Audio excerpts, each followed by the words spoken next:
Today, we are privileged to have Dr. Frannie Leautier, who will be the moderator for this plenary session.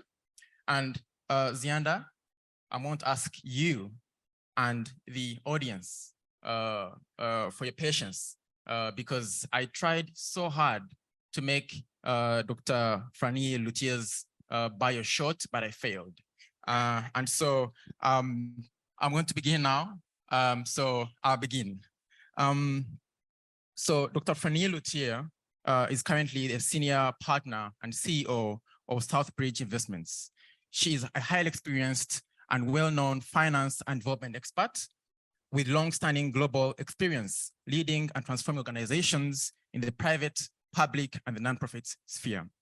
Dr. Leautier, for more than 14 years, worked at the World Bank. And in that period, she was the chief of staff of the World Bank president and served as the vice president of the World Bank Group. Prior to that position, Dr. Leautier served as the infrastructure director and played a critical role in the work around the joint World Bank IFC infrastructure products. During her time at the World Bank Group, Dr. Leautier won several awards for her outstanding support and contribution. Dr. Leautier also served as the Senior Vice President and Chief Operating Officer at the African Development Bank and chaired the African Development Bank board for much of the time she was there. Dr. Leautier has held senior leadership roles at the Trade and Development Bank Group, including Vice Chair of the Board, Special Advisor to the President before becoming the Trade and Development Bank's first Chief Operating Officer. She also led the asset management business of the Trade and Development Bank, including the launch of a unique product for trade finance in Africa. In addition to her extensive career, Dr. Leautier holds advisory and governance roles on several boards, including the UN Foundation, where she's a member of the board and serves on the Program and Nominating Committee. Orca Energy Group, which is a Toronto Exchange publicly listed company, where she is a member of the Risk and Audit Committee, and she has the ESG Committee, and she's also the chair of the board of Nosad Finance Limited.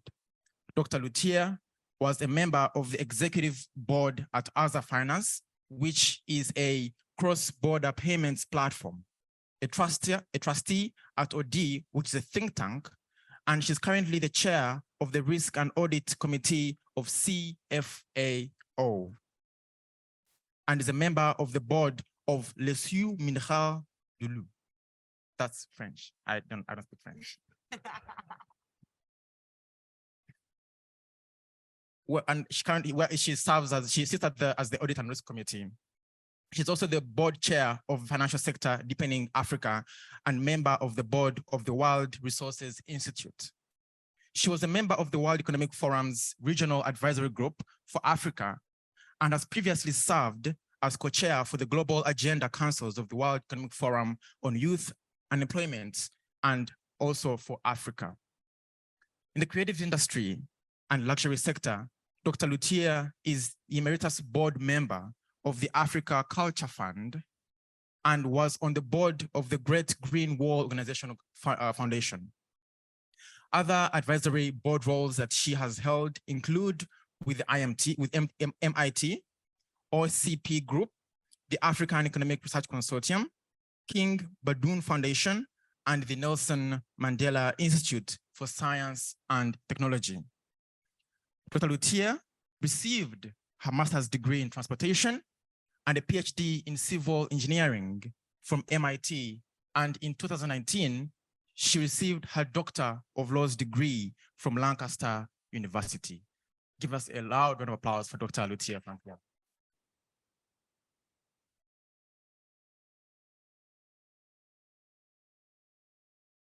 Can you add anything to that? I can't. No. You know, it's so important that we read these bios with energy because we are just surrounded by excellence. Anyway, before I get carried away. Zianda, who is next? Who is the keynote speaker for today? Who is she? Excellence. What is she? Because I'm excited already. Yes. So our very special keynote speaker today is Antoinette Monsio Sayeh, Deputy Managing Director of the IMF, the International Monetary Fund.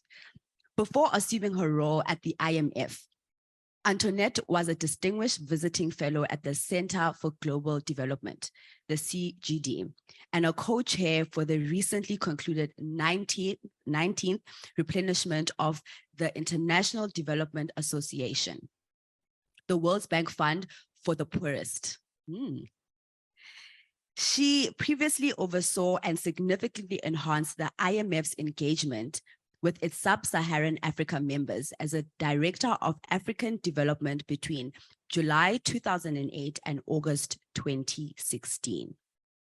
As Minister of Finance in post-conflict Liberia, she led the country through the clearance of its long-standing multilateral debt arrears. Oh, I was just corrected. Her name is Monsio. I can't get the name wrong if the bio is so robust. I have to get it correct.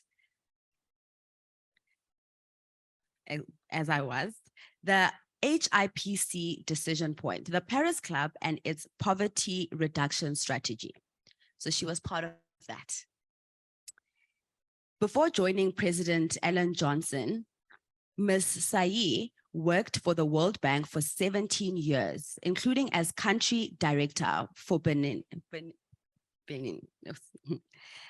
Niger and Togo, senior country economist for Pakistan and Afghanistan, as well as an advisor in the bank's operations policy vice presidency as an assistant to its principal managing director.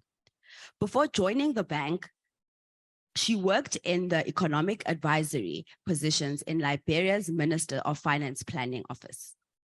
She graduated with a bachelor's degree with honors in economics from Swarthmore College and a PhD in international economic relations from Fletcher School of Tufts University.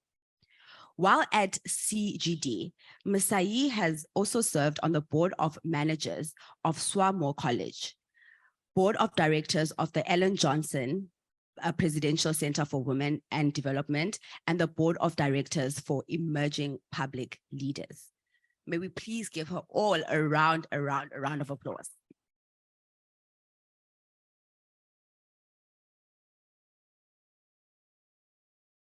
Jenna, just in addition to that, I'd like to ask, as they discuss this, heavy topic, towards the end, if they could also just tell us how they do it. I think it's important to know how they do it, how they manage to succeed and, reach, the pinnacle of their careers. I think we'd love to know that. So we look forward to hearing from you, and I thank you for joining us today. So Moses and Zendai, thank you for that very welcoming introduction, and a bit embarrassing because it was too long for my side. It's a distinct pleasure for me to be here moderating this session with my dear sister Antoinette, Dr. Antoinette Monsio Sayeh, whom, as you've heard from the introduction, it's great to see all of you, including Shanta, with whom we worked at the World Bank for many years, and wonderful to see how students actually have organized this whole event, including yesterday. Very exciting activities yesterday, which we participated in. So thank you for inviting us here. So Dr. Antoinette Monsio Sayeh is the Deputy Managing Director at the IMF, which is a very important position. And before that, she was serving as the finance minister in Liberia at a time when Liberia had just come out of conflict. And while she was there, she actually did one of the most complex things, which is to negotiate for debt relief under the HIPC program, the highly indebted countries' poverty reduction program. And that also resulted in negotiating for Liberia the first PRGF, right, the poverty reduction strategy for the country and program for the country. She also did something very interesting in her career, which was to serve as the director for Africa at the IMF. And while she was director, and this is something that I found really very exciting to tell the audience, she was able to improve the engagement between sub-Saharan African countries and the IMF. And I think that was a great accomplishment. And then earlier this year, she was named by Forbes Afrique as one of the 50 most influential female Africans. So let's give her a round of applause. Thank you. Thank you. And I'm very happy to say that we worked together in South Asia when we were both at the World Bank. So it's a great pleasure to see you once again, Antoinette. I'd like to ask you, because we have a theme of the conference here, which is the future is Africa. And we are talking about harnessing opportunities for a prosperous continent. So let me begin by asking you, when you look on the horizon, what do you see as the major opportunities for Africa? Oh, thank you. Let me first thank you, Frannie, for that very warm, kind introduction. And thank the organizers of this very important conference for inviting me. It's a pleasure to join you and to see all of the enthusiasm there is among students here at Georgetown. It leads me to just say that I join them in being very optimistic about the future for Africa, notwithstanding a very difficult patch that the region finds itself in, faced, of course, with a global environment that is not very supportive of important progress on development, with growth, of course, weakening this year, coming out of the pandemic, faced with several shocks after that, including the war in Ukraine, the impact on food prices, etc. So it's a very difficult patch, but when one looks at what Africa has achieved in the course of the past couple of decades, few decades actually, it makes for optimism. The region was able to reduce poverty from about 60% or so in the mid-1990s to close to 40% just a few years ago before being hit by the pandemic. And that result was because sub-Saharan African countries, and African countries more generally, invested quite a bit in reforms. And those reforms were important enough and robust enough to make for macroeconomic stability, to improve the environment for investments, to attract foreign investments, to give them access to capital markets. All of those efforts really underscored the importance of continuing to work on the reform front and produce results on poverty, on life expectancy, on education, on maternal mortality even. So all of that makes for optimism when one thinks about sustaining those reform efforts and profiting and capitalizing on the significant opportunities there are in looking down the road for the region. Maybe two opportunities to speak to in particular. The first would be, we've talked about this quite a bit already, but the demographic dividend that there is for the region. Currently, of course, Africa, China, India, all about at the same level population-wise. But what is distinct for Africa is the fact that growth of the population growth rate will be accelerating. And we stand to see some 3 billion Africans in the not too distant future. And this is also the place of the youngest economies around the world. 75% of people in sub-Saharan Africa are below the age of 35. And so a very, very young population that will be the source of 1 out of 2 new entrants to the labor force come 2030. So this will be the powerhouse in terms of being able to provide young workers for the global economy. And with the urbanization that is also expected in the region, will be the source of demand for on the consumer goods, thereby helping to propel growth. So that's one opportunity for Africa, the demographic dividend. The second, of course, that is truly exciting, was begun to be put in place in 2018, and that's the African Continental Free Trade Agreement that will be the largest free trade agreement population-wise, 1.3 billion people, and with economies about $3 trillion. The opportunities there will be enormous. In the ability to really use trade as an opportunity to grow is very exciting. And so those two areas underscore the significant opportunities there are for the region. If combined with sustained reform, Africa can really see this performance and results that it saw in the past few decades repeat itself. And that's the source of optimism that I have. Yeah. So I think this is something we can all celebrate, the optimism about Africa. You mentioned demographics and regional integration as the two key advantages that the continent has. That would require investment. Yes. And you mentioned investment and foreign direct investment as one of the key drivers for Africa's economic growth. So where do you see those investment opportunities, and what steps do you think African countries should take to attract even more investment? Yeah. So, maybe to approach that question first by saying that African economies, and I started speaking to the difficult patch they're in currently.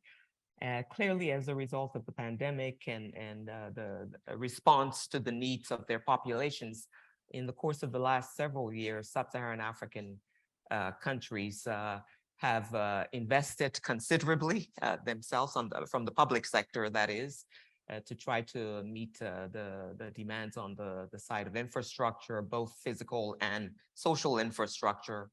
And as a result, have accumulated considerable debt, many countries. There's also, of course, the fact that currently the global financial markets are tightened and not as accessible for frontier economies in sub-Saharan Africa as before. And of course, on the aid front, there are significant weaknesses there, constraints there. Some of that emerging, of course, from bilateral donors' own fiscal constraints as they also emerge from the pandemic. So all of those make for a situation in which the public sector will continue, of course, to be the source of investments, significant investments in Africa, but where also the private sector will need to contribute more.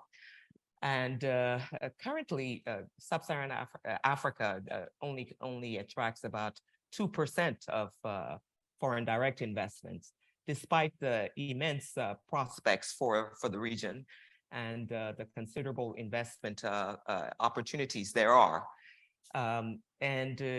Research from the IMF shows that in effect, foreign direct investment could contribute a lot more to the region, some 3% of GDP between now and the end of the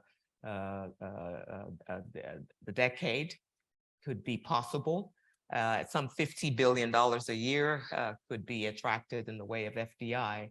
But to be able to do that, of course, requires significant reform and the sustaining that reform.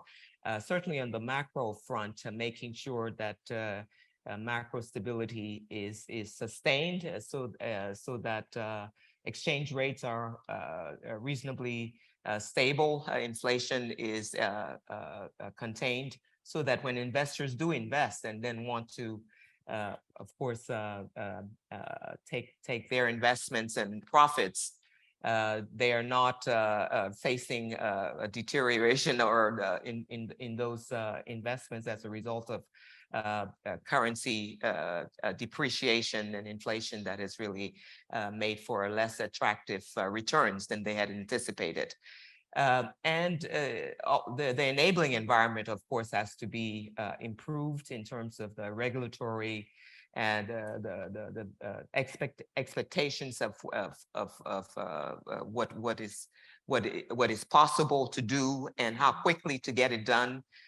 Bureaucracies that need to be enabling rather than sources of frustration for investments. All of those things will be necessary to be able to attract more investments and infrastructure, the basics of infrastructure, electricity, internet. Those are basics that investors require. And so there's still a significant gap there in sub-Saharan Africa. And investments, FDI can do a lot in the way of physical infrastructure, but also in helping to increase the investment, the infrastructure on the social side, on hospitals, schools as well, opportunities to do that also.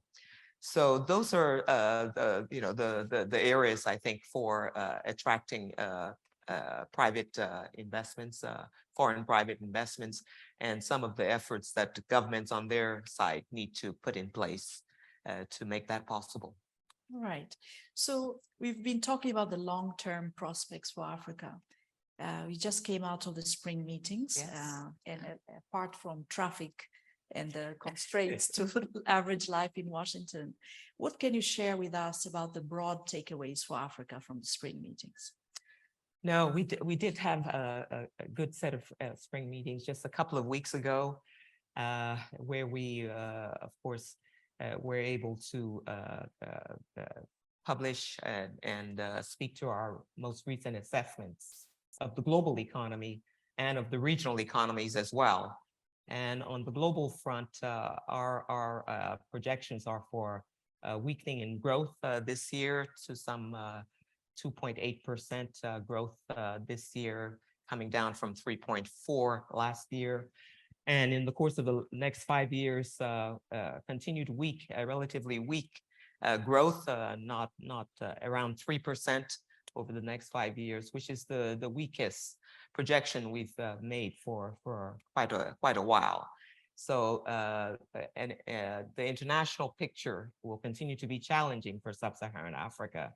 And there we also see a weakening in growth to 3.6% this year, picking up a bit next year, but still not as robust as one would want for the region being able to make up for the divergence we saw as a result of the pandemic. That progress I talked about earlier, some of it undermined significantly by the challenges of the pandemic and subsequent shocks that the region has seen. But of course, growth rates will differ among countries. And this is a diverse region. We talk about Africa as if it's one place, but it's a very diverse place. And so there's some economies that will do much better. One looks at economies in the East African community, or economies that are less reliant on commodities, commodity exports. And those we anticipate to do better on the growth side this year than others. For example, as South Africa, where there's practically a stagnation of growth that we anticipate this year, growth really decelerating to some 0.1% only. And this is the second largest economy, of course, in the region. So growth in South Africa means a lot for the region as a whole, as does growth in Nigeria, which is under some pressures as well. So different performance across countries, but average growth of some 3.6%. What is common to most African countries, though, is the very strained financing context for them. financing on the coming from donors and partners, development partners, access to financial markets with the financial markets tightening, and with risk repricing and frontier economies in sub-Saharan Africa practically being shut out of financial markets. So it's a very difficult time on the financing front for most African countries, which translates, of course, into difficult issues around education, financing, education, health, and of course, living conditions more generally in the region. So you've mentioned some of the constraints for financing. The downgrading of many African countries is causing a real challenge for them to get to the market. But I want to follow up on the issue you mentioned about debt. Many African countries today are struggling with very high levels of debt. So if you look at their ability to invest in key development priorities, you mentioned education, health, and others. From your perspective, how bad is the debt situation? Is it as bad as we hear in the news, or what's your perspective on that? It's true that debt vulnerabilities in Africa are considerable and higher than they've been for some time. So when you look at the numbers, you know, the debt GDP ratio, the median debt GDP ratio for Africa has doubled in the course of the last 10 years, from 30% to some 60% now. So that's of concern, of course, because those vulnerabilities mean that shocks can really mean debt distress potentially for some countries. So that is an issue that we watch very closely, and that we work with countries to address, you know, very much so. But you know, that those numbers, of course, are an average, a median picture for countries.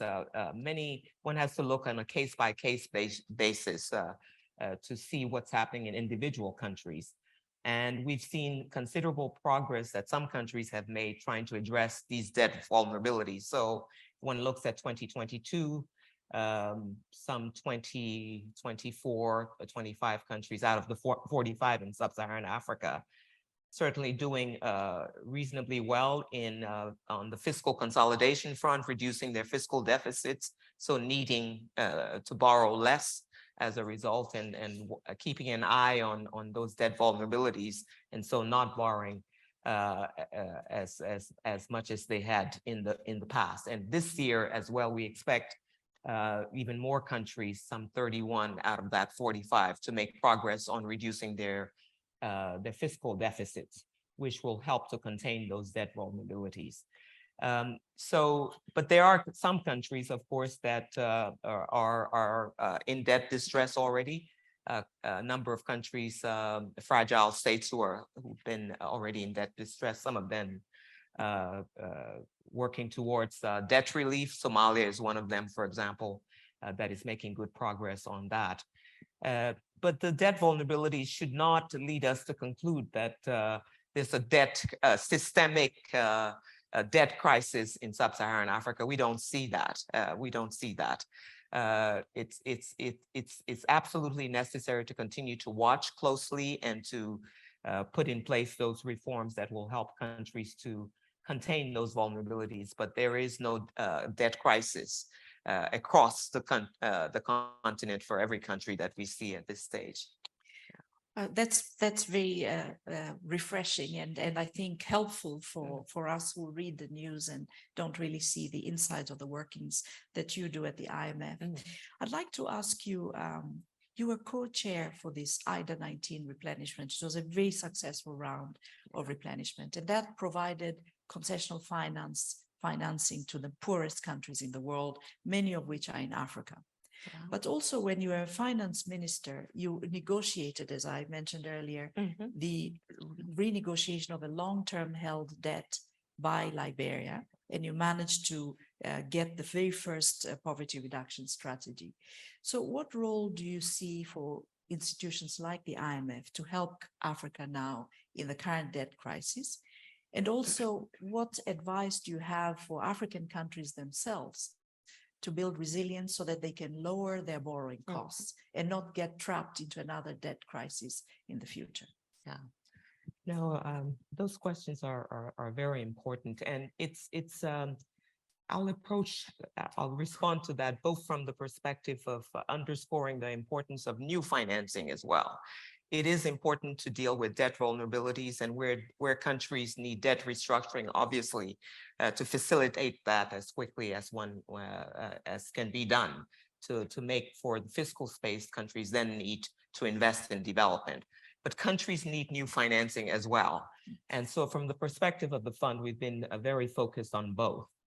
On the new financing front, we've been doing our part, we think. Certainly ramped up financing in the course of the last 3 years, in particular, to levels that we've never seen before from the IMF.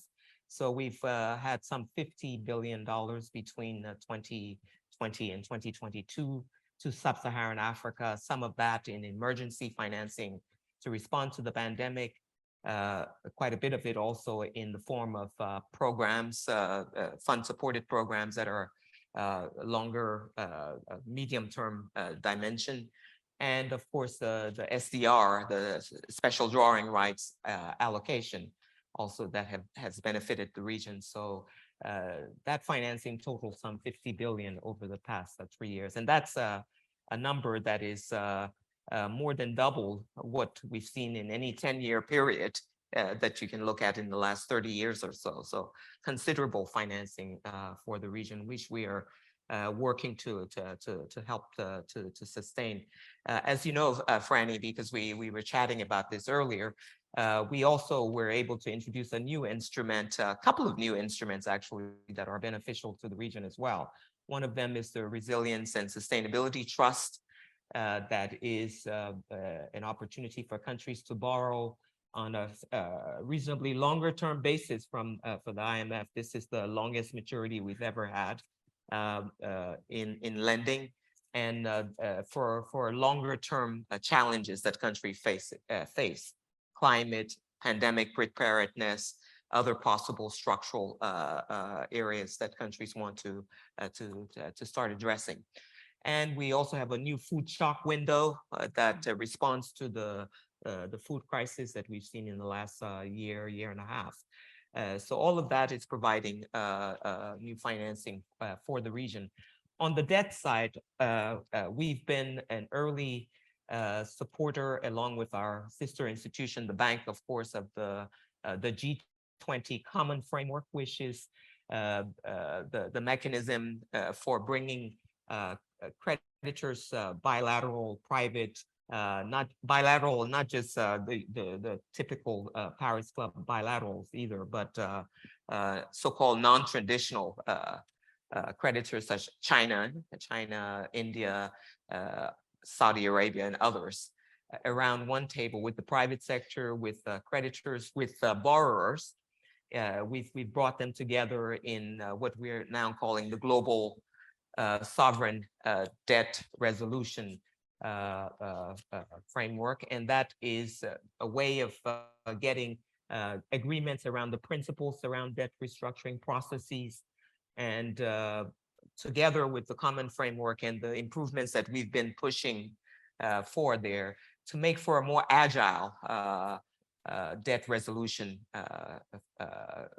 system for countries, so that they can get their debts when they need debt restructuring, they can get those done quicker than we've seen so far.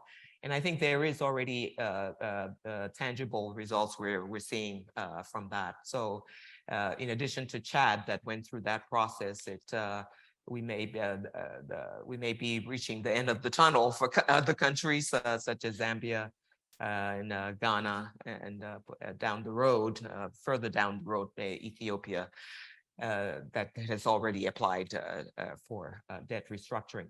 So we've certainly been pushing for those mechanisms to deliver more quickly. We've also been working very closely with the bank on other issues around debt, improving debt management, providing quite a bit of technical assistance to do so. And debt transparency, helping countries to make better decisions around when to borrow and not to borrow, and making sure that they're doing so in a transparent way where they can be accountable to their societies for what they're borrowing. So quite a bit of work there.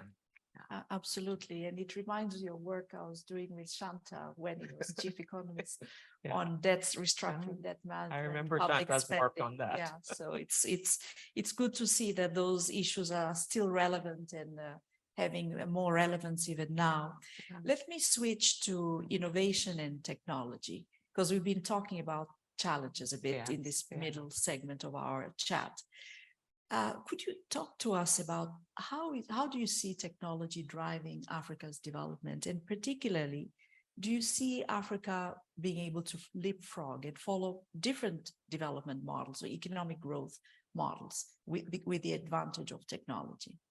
Yeah, a very exciting area, of course, and with great potential for the region, we think. And in that way, Africa is not different from other parts of the world, that we know that overall technological change can make for dramatic transformation in countries. And we see that already, for example, in India, where that big example of the power of digitalization, right? What India has been able to achieve in the way of financial inclusion, for sure, but giving people unbanked, previously unbanked people access to financing, savings, even insurance, all of that.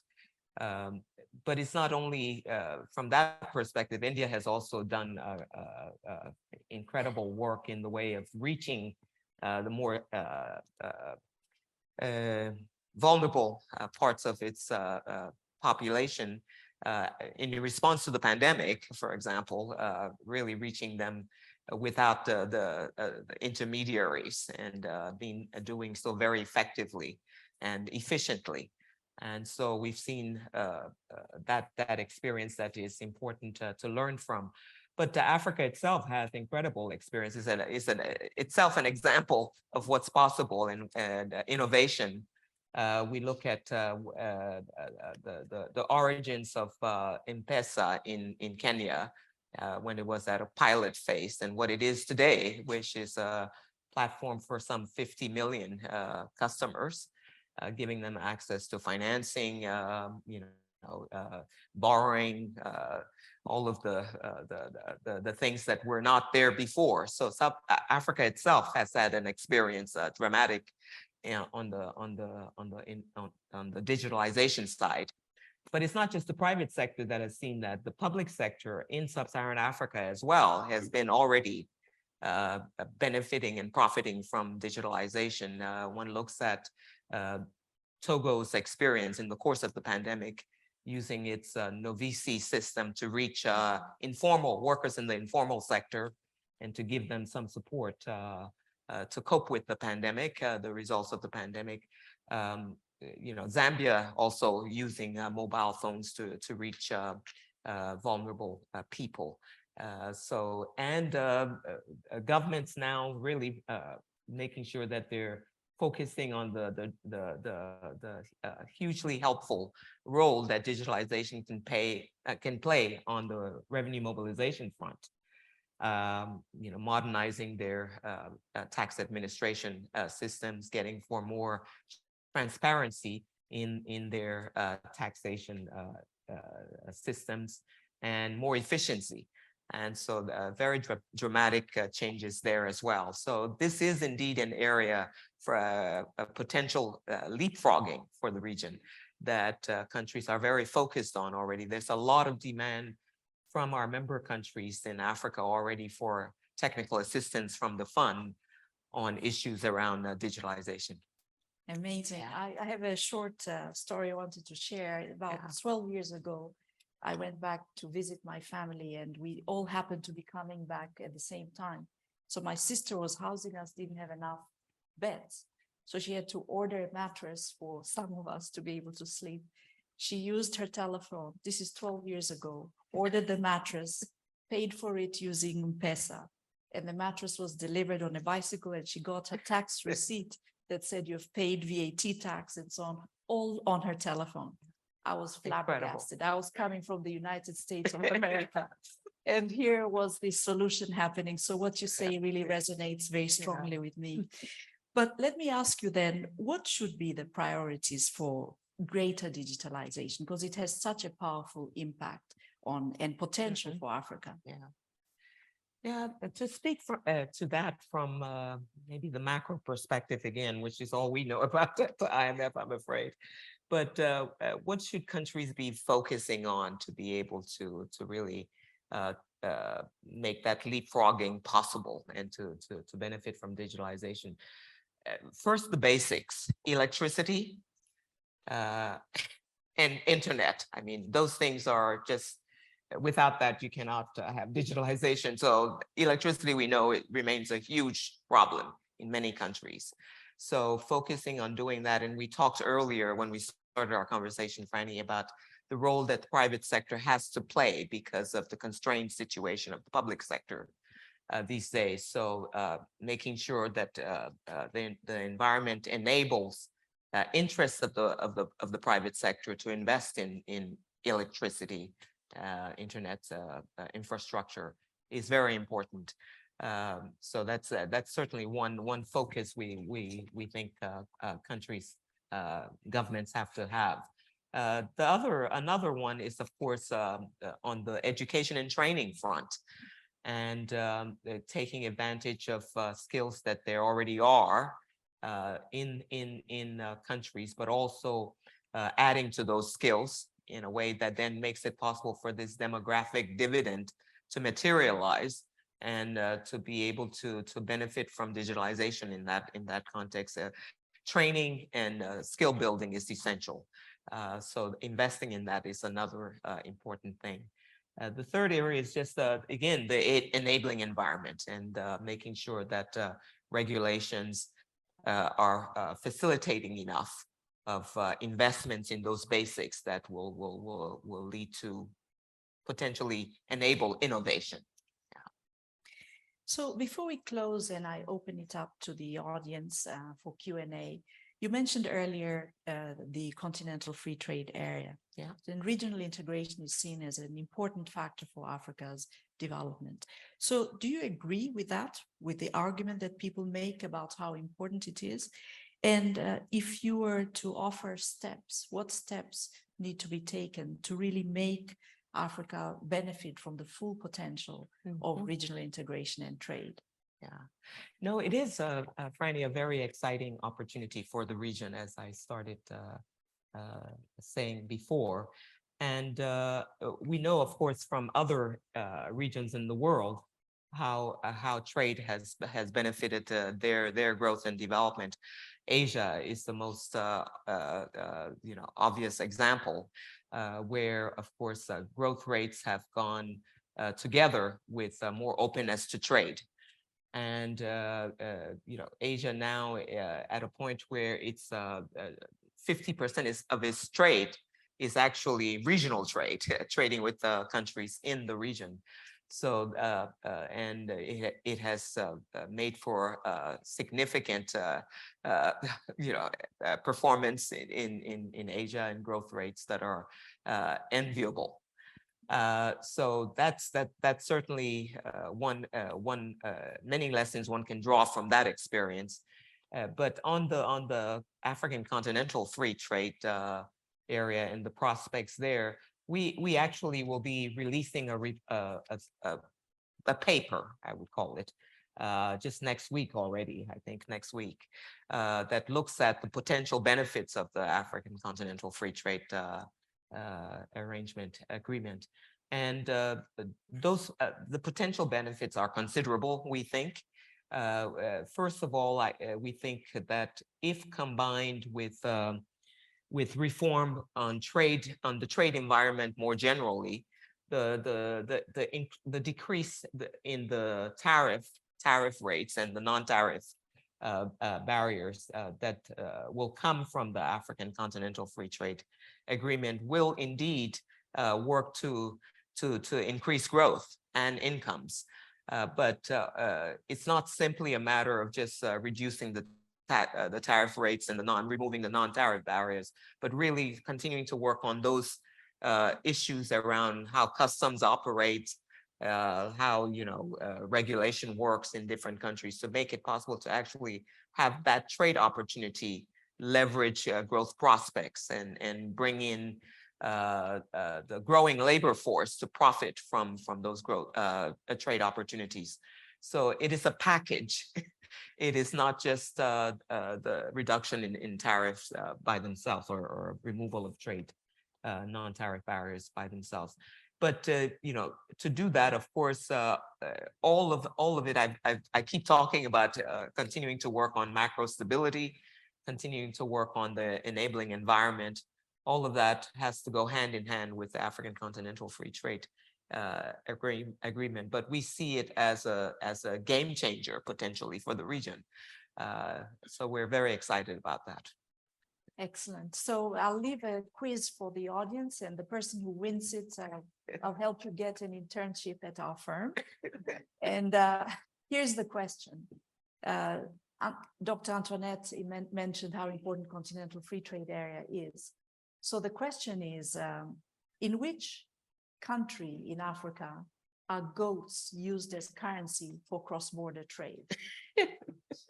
And the floor is now open for questions and comments from the audience.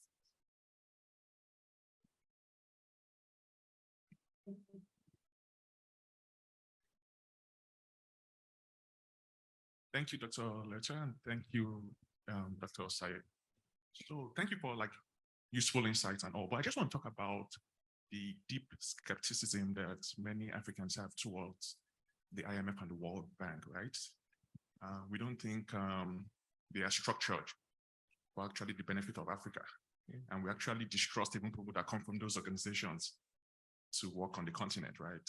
There was even word on the street that Dr. Konjo Iweala, who is probably your friend, was sent to Nigeria to just force us to pay back all those debts, which we could, and I'm sure some skepticism even about you working in Liberia and stuff like that. So just what's your take on that? Is it that those organizations is it that they just don't know what to do for Africa, or is it that they're actually structured not to benefit Africa? All right, let's take a couple more questions. I'll take the gentleman up here. Thank you so much, Dr. Sayeh, for joining us today. My question is on the African Continental Free Trade Agreement. You did definitely mention about the benefits. It's going to be the biggest or the largest free trade area in the world. But I also want to play devil's advocate and talk about, some of the disadvantages. And my main question is about SMEs. Africa is definitely a place where SMEs form the most part of the trade area. And how do you see, multinational companies, like the big companies coming in and kind of taking over these small traders and petty traders in different places? Like Ghana, we have about 80% SMEs, which are small. So with the free flow of trade, which is good, how are these small businesses going to cope with the big names coming in and taking over business? All right, thank you. Yes, please, in the front here. Thank you, Dr. Antoinette, for the wonderful insights. My name is Ruth, and I'm a research analyst at the IMF. So nice to see you, ma'am. My question would be, away from the macro to the individual level, what do you advise a young African, especially somebody living outside the continent, to do to contribute to, harnessing the opportunities Africa has? So what would be that takeaway message for us at the individual level? Thank you. Thank you. We'll take two more questions. I saw a couple of hands in the back. Here, there is a gentleman. Okay, yes, please. And then the gentleman right here in the middle. I have one quick question about how what's the kind of the current status of the IMF working with other large tranches of debt with, in Africa. So for instance, Chinese BRI funding, like, Belt and Road Initiative funding and other entities, and how kind of working together for debt relief, and what's the current status of how those are kind of being cooperative across different funding agencies is working today. All right, thank you. We'll take the last two questions here and right behind, gentleman right here.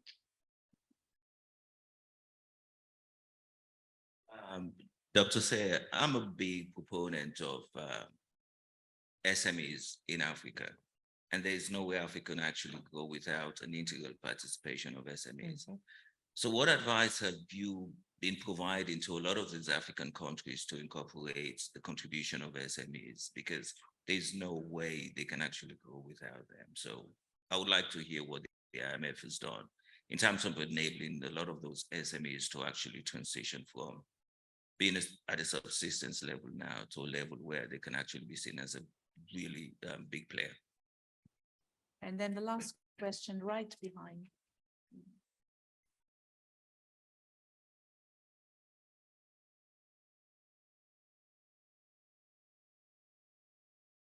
Thank you.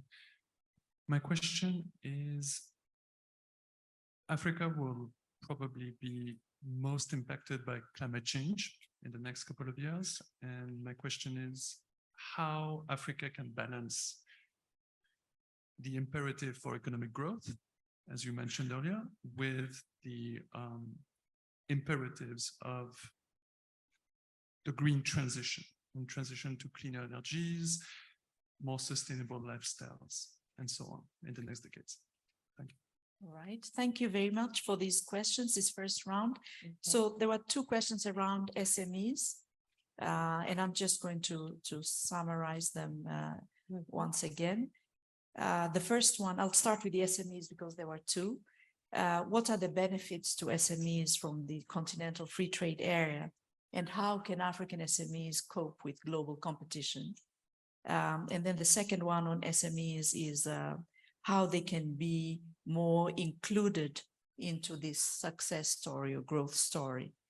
Then there was a question around the advice that you would offer to harness opportunities, the advice you'd offer to African countries to harness the opportunities.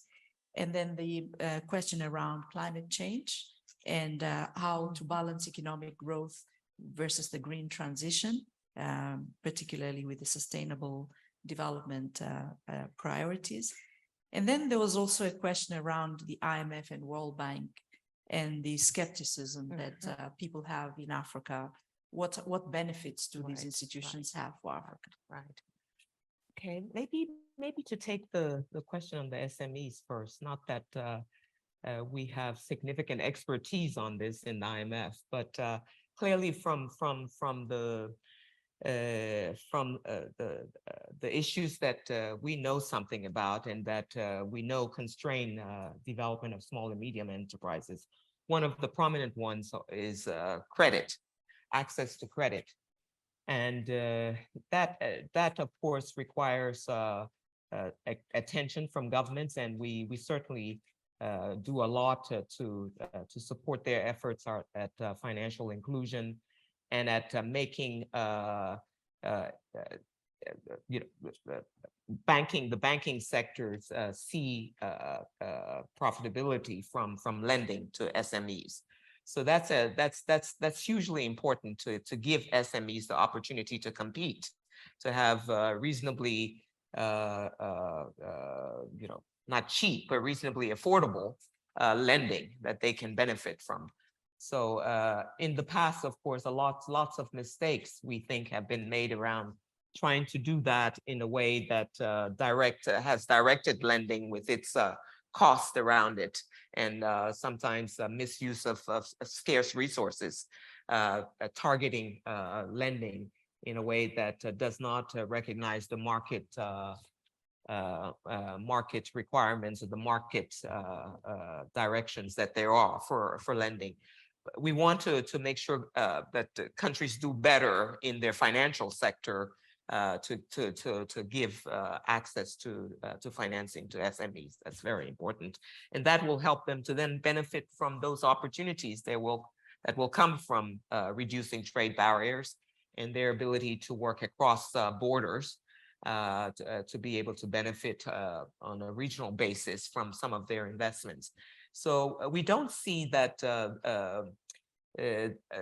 free trade necessarily, hurts small and medium enterprises. There will be losers, of course. There are always losers from reforms, and this is a big potential reform that will have some losers. And there we think it's important that governments put in place strengthened safety nets that can help those that may lose in the transition towards improved growth that we think free trade regional trade can provide. So to be attentive to those losers and what it will take for them to also eventually benefit from this is important. And I think in the course of dealing with the pandemic, countries have recognized the need to pay closer attention to safety nets. And they're working on that, and we do our part to help countries work on that.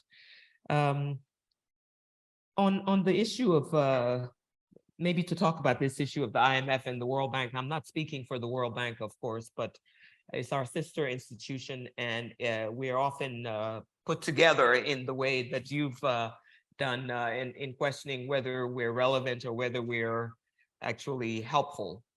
And I think if you, I don't want to speak for ourselves. I think it's good to speak to member countries and see what they think about the IMF. Let them tell you how and whether they think we've been helpful. And I assure you, you'll hear that they think we have been helpful. We have listened to the needs that they express.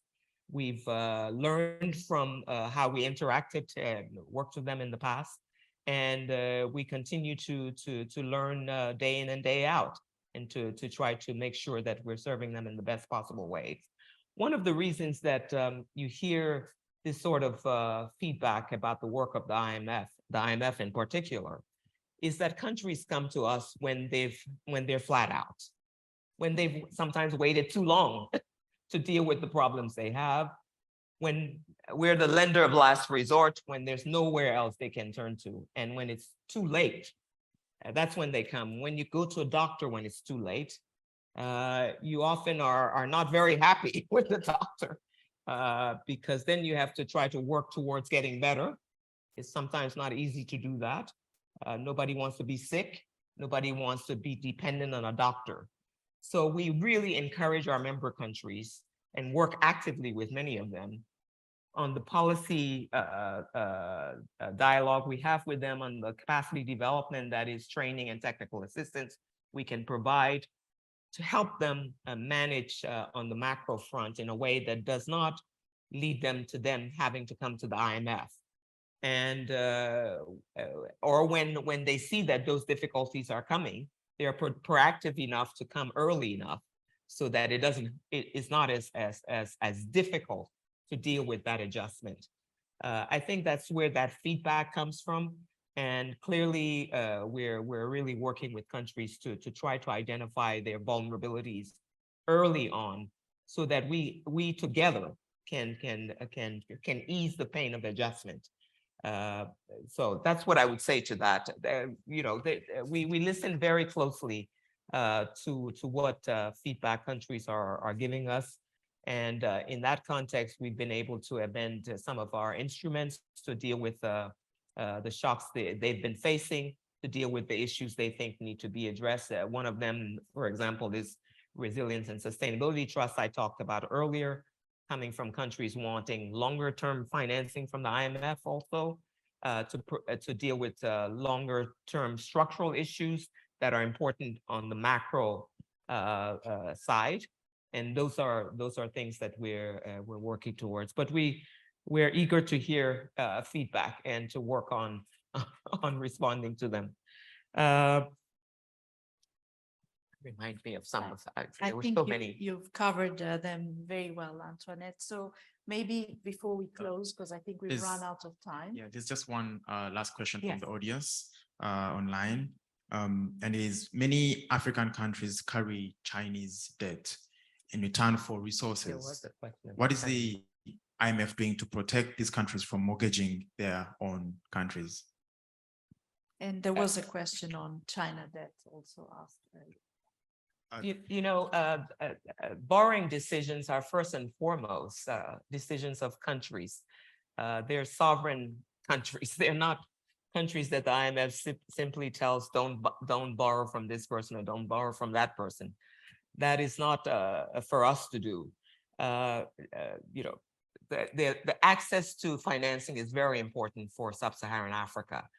And I know that countries in sub-Saharan Africa are very focused on finding financing for infrastructure, in particular in the past when infrastructure financing was not easily accessible for them. And China certainly stepped in to help many countries with that. Certainly countries are some countries are very indebted to China. China is stepping into its role as a major creditor of the region and adapting to that in the same way that it takes for countries to have adapted to a new creditor like China. And China is now a partner in the G20 Common Framework, working to help restructure debt for countries that are in debt distress. So we're very supportive of efforts currently to do that, and working with China and others to make sure that, as I said before, those debt resolution mechanisms work more quickly to give countries the fiscal space they need to continue to invest in development. And there was a question on the balancing sustainability, green transition. Yes, and of course, economic yeah. growth. No, a very good question. We don't think that there's necessarily a cost to development from being more conscious of climate change and the need to invest in adaptation. We think that countries can certainly benefit from investments in greener energy, greener infrastructure, and in some places creating more jobs through those sorts of investments than otherwise. So there is not necessarily a cost to development from being more climate conscious and choosing more closely, carefully the investments you make from a climate perspective. We're not, of course, like our sister institution, actually a project financing institution, but we're certainly investing a lot these days into making sure that the climate, the macroeconomic impact of climate change is recognized by countries as an impediment to their development, and that they need to actually work to address climate change, both from the adaptation and the mitigation front. So climate change is very important to development and has to be supported. Yeah. So Moses had asked earlier, would you share a few thoughts on how do you become Antoinette? Oh, how do you not become Antoinette? Yeah, I've been a very privileged person in my life, and I've also always felt that my obligation was to give back. There's some of you who will say, then you go to the IMF to give back. But yes, you do, because the IMF is a hugely important institution for our member countries all across the income spectrum, not just low-income countries, but advanced economies and emerging market economies as well, and a place where they can also learn from each other. And the more we invest in that, it seems to me the better we can serve places like Africa also. So I've been very privileged, in terms of the opportunities I've had to be educated and to be challenged as well. And I've always tried to to take risks when I could. Scary sometimes, but I took a risk, for example, when I went back to Liberia just after the war, when there was no certainty that peace would endure in Liberia, with the war ending and the first president elected after the war. But it was a huge opportunity to give back to my country, and boy, did I grow from that risk and that challenge. So one can really grow from taking risk. And you never know what's on the other side sometimes, but you trust your gut when you think it's the right thing to do, and you do it, and it helps you to grow. Please join me in thanking Antoinette for her Thank you, Frannie. excellent, Thank you, Frannie. Thank excellent fireside chat. We're missing the fire, but the questions you had from the audience warmed us up. For those who have an answer to this question, just drop it on LinkedIn. And we'll be in touch there with I raise it because of the currency risks Africa is facing. So goats are the same price on one side of the border as the other. So they become a very good trading currency. So thank you very much for inviting us, and wonderful chatting Frannie. with you. Thank you so much. Thank you. Thanks to everybody. Thank you.